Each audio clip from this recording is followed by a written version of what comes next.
Welcome back everybody, Lucas Clay here with a new Importance of Philosophy video. As usual I'll be reading mostly verbatim from the website importanceofphilosophy.com. The material is copyrighted by Jeff Landauer and Joseph Rollins and the video was made by me with their permission. We start today with the topic fundamentals. The purpose of using one's mind is to gain understanding and clarity about reality. To this end, some methods are more effective than others. The term fundamentals is based on the idea that some details are more important than others by their ability to convey understanding. For instance, the fundamental difference between men and other animals is our conceptual nature. Although there are myriad differences in shape, size, and abilities, this one difference specifies the most important difference. It is fundamental because this one difference has the largest impact on our lives. It is the cause of why we treat the two groups in very different ways. The term fundamental is also highly contextual. The above examples of humans being different from other animals is based on an ethical context. When choosing how one is to act in relation to humans or animals, the conceptual nature is the difference that is most important. However, if the discussion was about biology, and the specific topic was disease tolerance, the conceptual nature of men is not important. The difference then may be the specific workings of the immune system. Discussing ideas in terms of fundamentals is important for clarity. One cannot integrate ideas that have nothing in common. Similarly, a non-fundamental differentiation will form a concept that is unusable. Without dealing in fundamentals, it is difficult or impossible to reach useful conclusions. The effectiveness of one's thinking is dependent on thinking clearly in fundamentals. Our next topic today is hierarchical knowledge. Ideas are created by integrating previous ideas and sensory input. Due to this dependency of ideas on previous ideas or sensory input, we know that knowledge is hierarchical. Every higher-level concept is based on a lower-level information. At the root of all of this, of course, is perception. The very first concepts are derived directly from perceptions, via reason. Future concepts can then use the first concepts as part of their base, but the foundation is always there.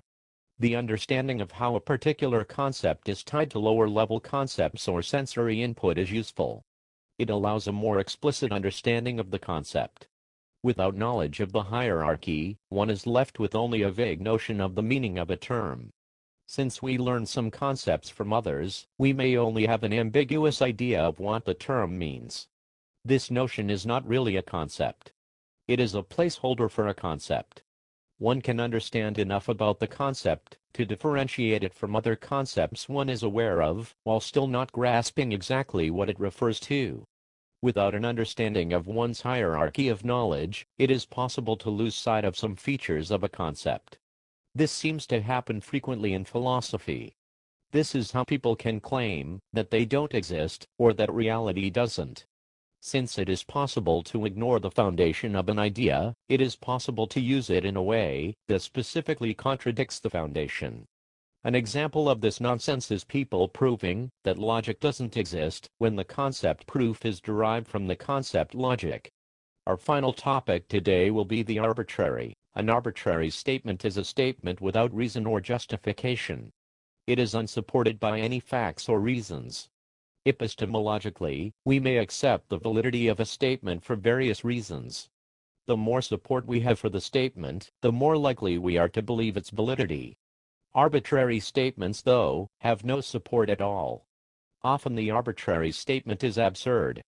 An example of an arbitrary statement is claiming the possibility that all blue objects will turn green after a particular date.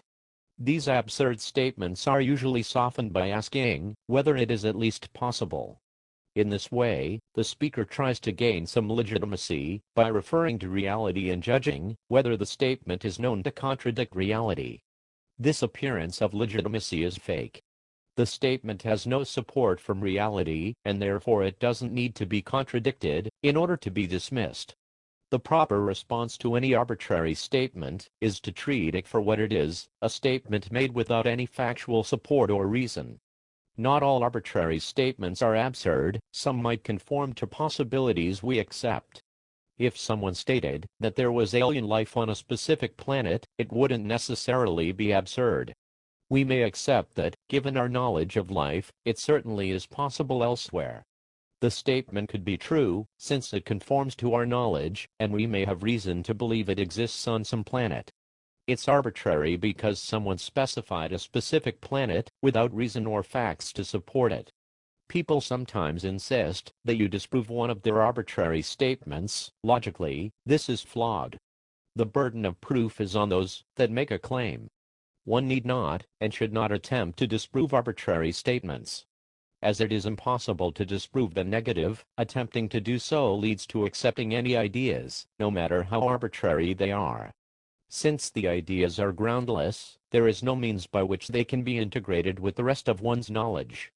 Later, if knowledge is discovered that contradicts the arbitrary idea, the knowledge will be more likely dismissed. The proper response to an arbitrary statement is to ignore it. This concludes our discussion on epistemology. Please join me next time as we delve into ethics. Goodbye.